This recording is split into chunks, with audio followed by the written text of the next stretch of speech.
नमस्कार, एक बार स्वागत है आपका फिर से P3 positive progressive path classes में। जैसा कि मैंने उत्तराखंड चंद्रवंश की क्लास स्टार्ट की थी और बीच में मैंने कुछ क्लास नहीं ली थी, लेकिन चंद्रवंश से संबंधित प्रश्नावली अपलोड किए हैं, आप उन्हें देखिएगा। 3 प्रश्नावली हैं, उसमें जितने भी अभी तक प्रीवियस क्वेश्चन जो आए हैं वो भी हैं और बहुत इंपॉर्टेंट क्वेश्चन मैंने उसमें दिए हुए हैं। ठीक है, तो आप उसे भी देखिएगा। देवी चंद्र तक हमने पढ़ लिया था। देवी चंद्र जिसे कि MBT यानी कि हमारे पास से मोहम्मद बिन तुगलक कहा जाता है, कुमाऊं का। उसके बाद जो राजा बना है वो बना था अजीत चंद्र। अजीत चंद्र बहुत इंपॉर्टेंट नहीं है, मैंने थोड़ा सा यहाँ पे लिख रखा है, देखिएगा। इसका टाइम पीरियड है 1726 से 1729 तक। ठीक है, 29 तक। इसके समय हमारे पास है पूरनमल और इसके पिता मानिक चंद्र गेंडा। यानी ये नाम हमने पहले भी पढ़े थे, आपको याद होगा जब हमने पढ़ा था इससे पहले देवी चंद्र, तो भी हमने ये नाम पढ़े थे। ठीक है, तो अजीत चंद्र के समय हमारे पास से 2 नाम बहुत इंपॉर्टेंट है, पूरनमल और इनका पिता मानिक चंद्र। मानिक चंद्र गेंडा बिष्ट, इन्होंने अपनी मनमानी चलाई और अजीत चंद्र ज्यादा कुछ कर नहीं पाया था, इसलिए अजीत चंद्र के टाइम पीरियड को गेंडा गर्दी के नाम से भी जाना जाता है। और यही जो हमारे पास से पूरनमल और इनके पिता मानिक चंद्र है, इन्होंने अजीत चंद्र की हत्या भी करवा दी थी। अजीत चंद्र के बाद जो राजा बनता है वो बनता है कल्याण चंद्र चतुर्थ। आप देखेंगे तो हो सकता है आपको किसी बुक में इनका नाम कल्याण चंद्र पंचम मिले। अब कल्याण चंद्र पंचम मिलेगा तो इसलिए क्योंकि किसी किसी इतिहासकार ने जो कल्याण बालो कल्याण चंद्र है उन्हें कल्याण चंद्र पहला माना हुआ है। ठीक है, तो इसमें कुछ वो इम्पोर्टेंट नहीं है कि नाम में क्या है, लेकिन बस ध्यान रखिएगा। वैसे जनरली ज्यादातर समय दिया होगा कल्याण चंद्र चतुर्थ, लेकिन अगर आप ओपन करते हैं वाली बुक ओपन करते हैं घनश्याम जोशी की उत्तराखंड का राजनीतिक सामाजिक एवं सांस्कृतिक इतिहास, तो उसमें इसे कल्याण चंद्र चतुर्थ नहीं कल्याण चंद्र पंचम कहा गया है, तो कंफ्यूज मत होइएगा। अब इसके समय क्या हुआ था, रोहिलों का आक्रमण हुआ था। अब कल्याण चंद्र मदद के लिए उस समय गढ़वाल का शासक है प्रदीप शाह के पास जाता है। प्रदीप शाह ने अपनी सेना कल्याण चंद्र को दी और उसके बाद रोहिलों और कल्याण चंद्र के मध्य दुनागरी का युद्ध होता है। इसमें रोहिल जीत जाते हैं और वो शर्त रखते हैं 3 लाख रुपए की, और लास्ट में क्या होगा, कल्याण चंद्र को इनको 3 लाख रुपए देने पड़ेंगे, तब जाकर के जो रोहिल हैं वो उत्तराखंड छोड़ के यानी कि कुमाऊं छोड़ करके जो यहाँ से बाहर जाते हैं। अब जो इम्पोर्टेंट और जो घटनाएं हुई है कल्याण चंद्र के समय, देखिएगा। ठीक है, इतना आपने नोट कर लेना। अब कल्याण चंद्र इसके बाद से भाग करके हमारे पास से कहाँ चले जाता है, नेपाल चले जाता है। ठीक है, इनकी इसके कुछ पारिवारिक कलह होता है, पारिवारिक कलह के कारण ये हमारे पास से चले जाता है, नेपाल भाग गया था। ठीक है, जब ये नेपाल भागता है तो इसमें लिख लीजिएगा कल्याण चंद्र, क्योंकि देखिए एक एक लाइन इसलिए इंपॉर्टेंट है, पेपर में जो क्वेश्चन का पैटर्न है, अब कभी कभी क्वेश्चन बहुत डीप भी पूछ ले जाते हैं। तो अगर सपोज आ गया कौन सा राजा पारिवारिक कलह के कारण नेपाल भाग गया था, तो वह है कल्याण चंद्र। लिखना कल्याण चंद्र पारिवारिक कलह के चलते नेपाल भाग गए थे। नेपाल भाग गए थे। ठीक है, जिसे बाद में एक नाम आता है अनूप सिंह तड़ागी का, वो कुमाऊं लाया। बाद में अनूप सिंह तड़ागी वापिस लाए। अब देखिए जो हमारे पास है कल्याण चंद्र है, इसका जो दीवान है लिख लीजिएगा, कल्याण चंद्र का दीवान था शिव देव जोशी। तो कल्याण चंद्र ने क्या किया, अपने अंतिम समय में अपना बेटा दीप चंद्र को वो शिवदेव जोशी को ही सौंप के चले जाते हैं। ठीक है, और शिवदेव जोशी ही क्या करते हैं उस समय चंद्रवंश के संरक्षक के रूप में बने रहते हैं। एक कल्याण चंद्र चतुर्थ के समय एक प्रसिद्ध कवि है, नाम लिखिएगा। कल्याण चंद्र चतुर्थ के समय, कल्याण चंद्र चतुर्थ के समय इंपोर्टेंट है ये कवि शिव ने कल्याण चंद्रोदयम की रचना की है। कल्याण चंद्रोदयम की रचना की है। अब देखिए अल्मोड़ा में एक पड़ता है चौमहल, तो लिखिएगा चौमहल अल्मोड़ा लिख लेना ब्रैकेट में, कल्याण चंद्र चतुर्थ द्वारा निर्मित है। कल्याण चंद्र चतुर्थ को मैं 4th लिख दे रही हूं, द्वारा निर्मित है। ठीक है, इसी के समय प्रदीप शाह भी हमने देखा था, कल्याण चंद्र क्या करता है, प्रदीप शाह के पास जाता है और अपने क्या करता है, मदद मांगता है रोहिलों से आक्रमण के लिए। तो प्रदीप शाह ने अपने 2 वकील, नोट कर लीजिएगा, प्रदीप शाह ने अपने 2 वकील श्री बंधुमित्र व लक्ष्मीधर ओझा को कल्याण चंद्र चतुर्थ के दरबार में भेजा। देखिए इसी के साथ कल्याण चंद्र चतुर्थ खत्म होता है। अब कल्याण चंद्र चतुर्थ के बाद हमारा जो अगला राजा आता है वो बनता है कल्याण चंद्र चतुर्थ का बेटा। तो आप समझ गए होंगे, अभी हमने पढ़ा था कि शिवदेव जोशी के पास वो अपने बेटे को छोड़ के जाता है जिसका नाम है दीपचंद। तो इसके बाद जो राजा बनता है वो दीपचंद बनता है। तो नेक्स्ट राजा लिखेगा दीपचंद का टाइम पीरियड है 1748 से 177। अब देखिए 1790 तक हम पहुंचने ही वाले हैं, तो यानी कि चंद्रवंश हमारा खत्म होने के कगार में आ गया है। अब दीपचंद्र हमारे पास उस समय बहुत छोटा था, यानी कि अवयस्क था। तो अवयस्क होने के कारण जो इसके स्टार्टिंग के समय में जो पूरी शक्ति थी वो शिवदेव जोशी के हाथ में थी। शिवदेव जोशी कौन था, कल्याण चंद्र का दीवान था। तो लिखिएगा राजा दीपचंद्र के अवयस्क होने के कारण, अवयस्क यानी कि छोटा होने के कारण, 18 साल से कम होने के कारण राज्य की पूरी शक्ति शिव देव जोशी के हाथ में थी। ठीक है, यानी कि शिवदेव जोशी क्या था, इसका संरक्षक था। अब शिवदेव जोशी हमारे पास है, जैसे आपने देखा होगा जब हम अकबर पढ़ते हैं, अकबर जब छोटा था तो बैरम खान ने अकबर का पूरा जो राज्य था वो संभाला था। तो वैसे यहाँ शिवदेव जोशी ने संभाला है। तो एक नाम आता है रुद्रदत्त पंत का, बहुत इंपॉर्टेंट नेम है। तो रुद्रदत्त पंत इंपोर्टेंट नाम है, ध्यान रखिएगा। रुद्रदत्त पंत ने शिवदेव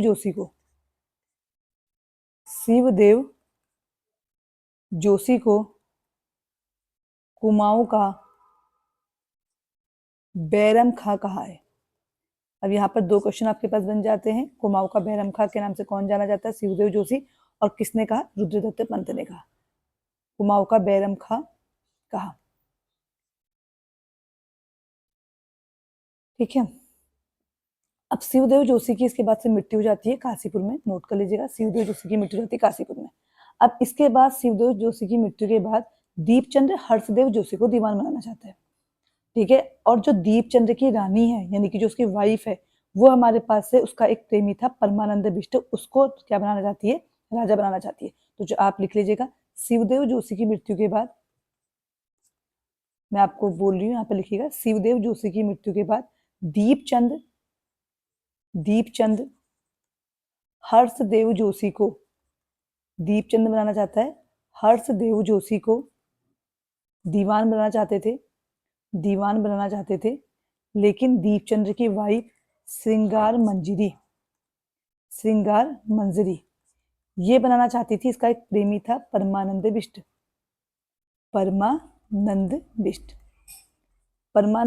को राजा बनाना चाहती थी,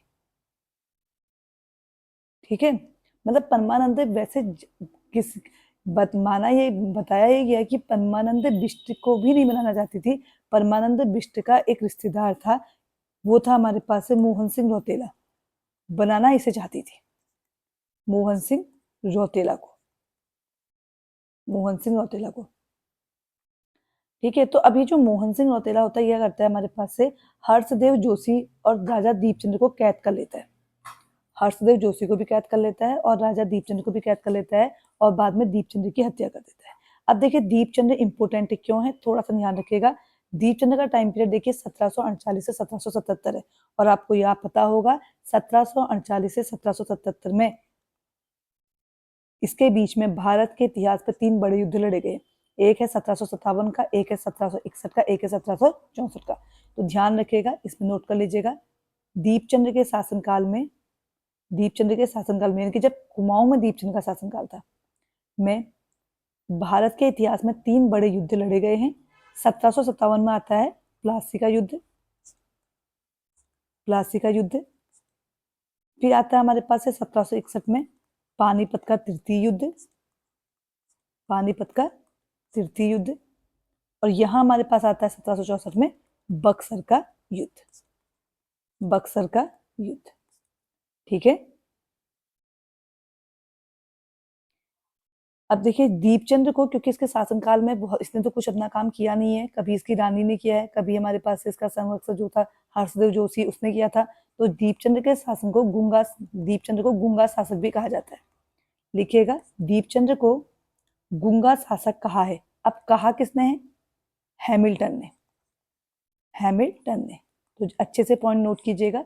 हैमिल्टन ने किंगडम ऑफ नेपाल में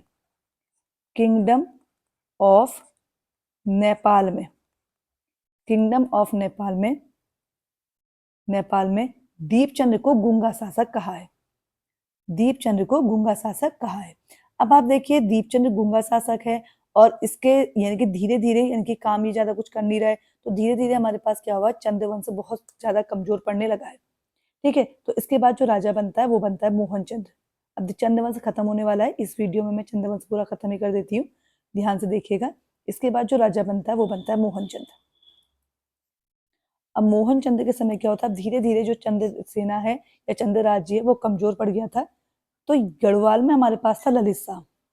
तो इसका पहले टाइम पीरियड लिखिए, 1777 से 79 तक। अब ध्यान से सुनिए क्या हुआ था। 1779 में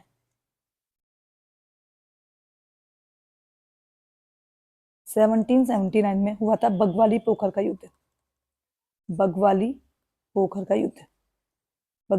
कहाँ पड़ता है? अल्मोड़ा डिस्ट्रिक्ट में। बगवाली पोखर का युद्ध किसके बीच हुआ है? ललित शाह और मोहनचंद्र के मध्य। ध्यान रखिएगा, ललित शाह हमारे पास से गढ़वाल बस गए। ललित शाह वर्सेस मोहनचंद्र होता है, और इसमें ललित शाह की जीत हो जाती है और मोहनचंद्र भाग जाता है। लिख लीजिएगा, 1789 में बगवाली पोखर का युद्ध ललित शाह व मोहनचंद्र के मध्य होता है, जिसमें ललित शाह जीत जाता है और मोहनचंद्र भाग जाता है। अब मोहनचंद्र भाग गया, जो कि चंद्रवंश का राजा है, और ललित शाह जीता है।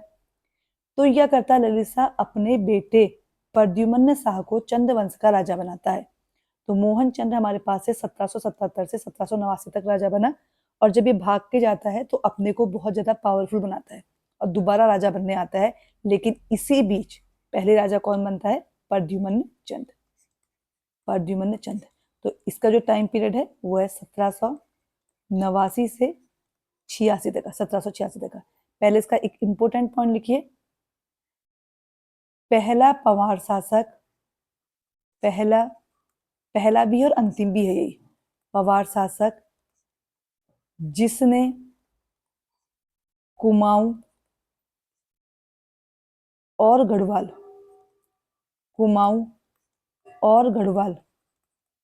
दोनों में शासन किया या दोनों में राज किया। ठीक है। ये ललित शाह का बेटा है, लिख लीजिएगा, प्रद्युम्न चंद्र ललित शाह का बेटा है। जब ये चंद्र राज्य में राज करता है तो प्रद्युम्न चंद्र के नाम से करता है।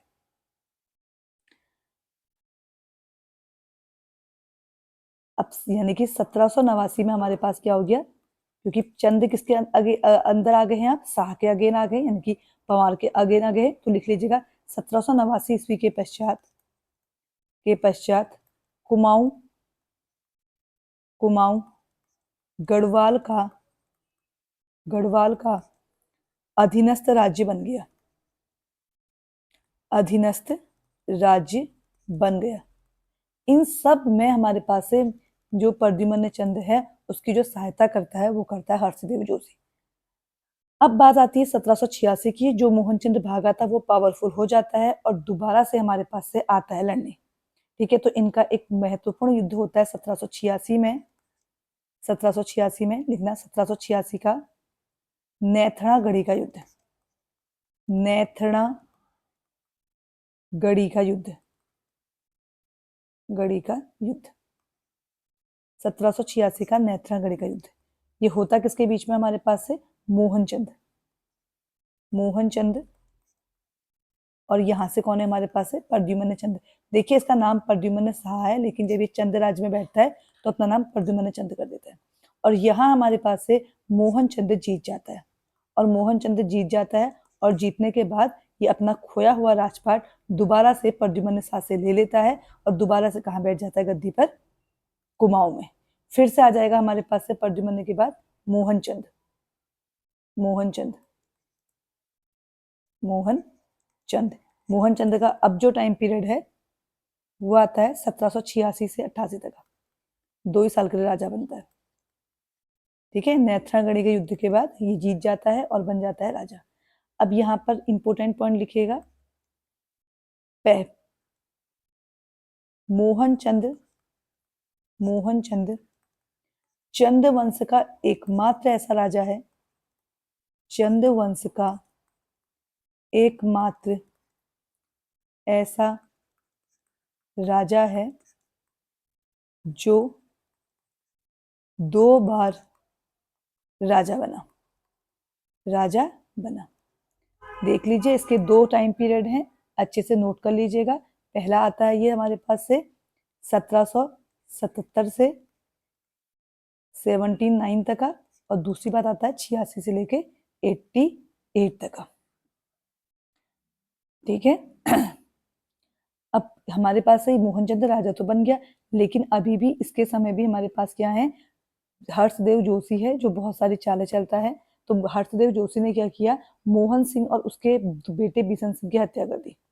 ठीक है, मोहनचंद्र और बिशन इसकी हत्या कर दी। तो इसके बाद मोहनचंद्र के बाद जो राजा बनता है वो बनता है हमारे पास से शिवचंद, शिवचंद। यहाँ पे लिख लीजिएगा 1788 में हर्षदेव जोशी ने मोहनचंद की हत्या कर दी, हर्षदेव जोशी ने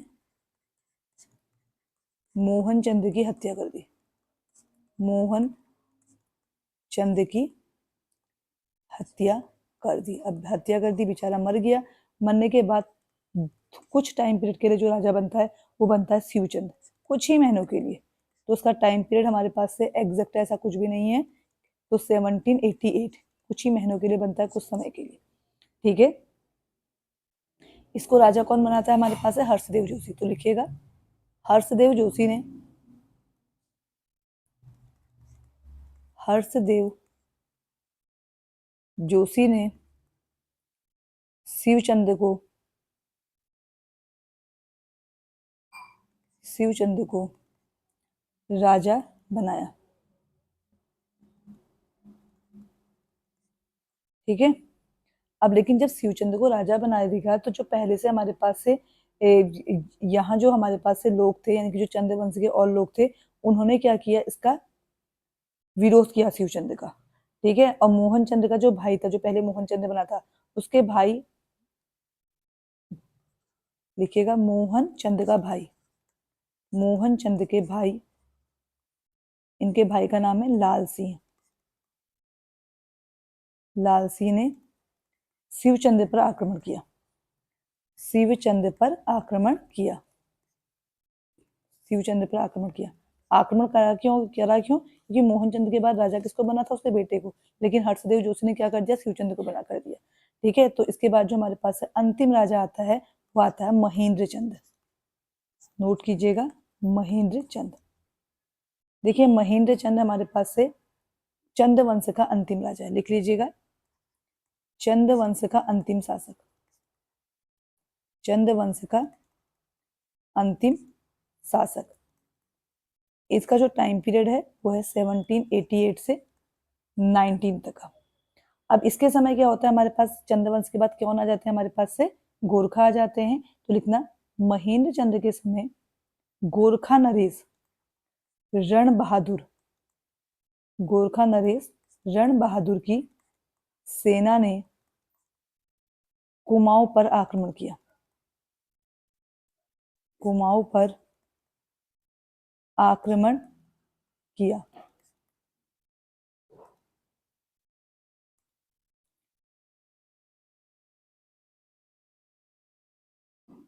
अब जो आक्रमण किया वो हमारे पास कब किया, हमारे पास से 1790 में, ठीक है। और ये हुआ था हमारे पास हवालबाग, हवालबाग, और ये कहाँ है, अल्मोड़ा में पड़ता है, हवालबाग अल्मोड़ा। 1790 में हवालबाग अल्मोड़ा के युद्ध में महेंद्र चंद्र पराजित हुए। महेंद्र चंद्र गोरखाओं से पराजित हुए, गोरखाओं से पराजित हुए, पराजित हुए। अब पराजित हो गए तो चंद वंश का क्या हो गया, हमारे पास से अंत हो गया और यहाँ गोरखा शासन स्थापित हो गया। लिखना इस प्रकार 1790 में कुमाऊं में, पूरे उत्तराखंड में नहीं हुआ है, सिर्फ तो कुमाऊं में हुआ है, कुमाऊं में गोरखाओं का शासन आ गया, गोरखाओं का शासन आ गया, आ गया। और ध्यान रखिएगा 1815 तक कुमाऊं में किसने राज किया, हमारे पास से 1790 से 1815 तक गोरखाओं ने राज किया, और उसके बाद से आ जाते हैं हमारे पास से ब्रिटिश। तो इस प्रकार से हमारा जो चंद्रवंश है वो समाप्त हो गया है। चंद के बाद मैं आप लोगों के लिए पवार वंश की क्लासेस लेके आऊंगी। जिसने भी क्लासेस नहीं देखी, एक बार अच्छे से एक एक करके सारी वीडियोस देखेगा। अगर आप अच्छे से देख लेंगे तो आपको बहुत सारी इंपॉर्टेंट जानकारी इसमें मिल जाएगी, और उन वीडियो को देख करके आप अपने नोट्स बनाइएगा। ये आपके पास से उत्तराखंड लेक्चर के स्क्रीनिंग के साथ साथ लोअर पीसीएस के प्री के लिए बहुत इंपॉर्टेंट नोट्स हैं, ठीक है। और लोअर पीसीएस के प्री की प्रिपरेशन भी अगर आप मेरे चैनल से करते हैं तो आपकी अच्छी खासी प्रिपरेशन हो जाएगी, क्योंकि चंद्रवंश मैंने बहुत ज़्यादा डिटेल में और जितना भी इंपॉर्टेंट मटेरियल है सब चीज़ इसमें अपलोड किया हुआ है। मेरे साथ बने रहने के लिए धन्यवाद। मिलते हैं नेक्स्ट क्लास में। अगर आपको मेरी वीडियोज अच्छी लगती हैं, पढ़ाया हुआ समझ में आ रहा है, वीडियो को ज़्यादा से ज़्यादा शेयर कीजिए, लाइक कीजिए और मेरे चैनल को सब्सक्राइब कीजिए। मेरे साथ बने रहने के लिए धन्यवाद।